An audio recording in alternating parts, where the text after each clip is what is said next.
শীতের যে আমেজটা এটা আসলে শুরু হয় যে ভাপা পিঠা, চিতই পিঠা এগুলা খাওয়ার মধ্যে দিয়ে। তো এগুলো আসলে বাড়িতে তো খুব আয়োজনের মধ্যে দিয়ে খাওয়া হয়, সবসময় খাওয়া হয় না।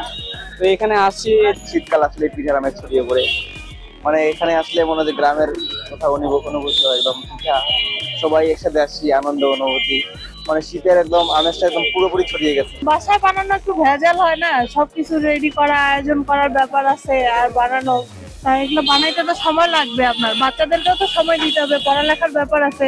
ছোট বাচ্চা তো একা একা পড়তে চায় না, ছোট বাচ্চা নিয়ে তো ভেজাল অনেক, এই জন্য এখানে আসে আর কি খাওয়া। ঠান্ডার দিনে এখানকার পিঠা খুব ভালো লাগে, এই কারণে আসা হয় আর কি। আসে বাড়িটা এখানকার মতো টেস্ট হয় না, হয় বড় হয় নাহলে অনেক ছোট হয়, কিন্তু এখানকার মতো টেস্টি হয় না।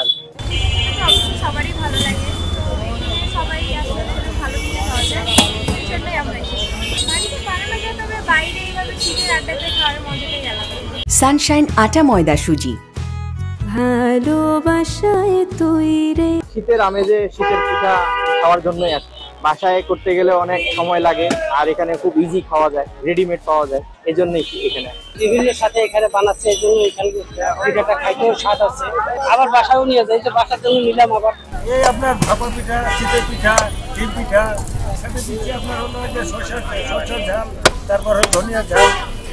শীত ভান্ডার একটু বিক্রি পান পৌষ মাসে।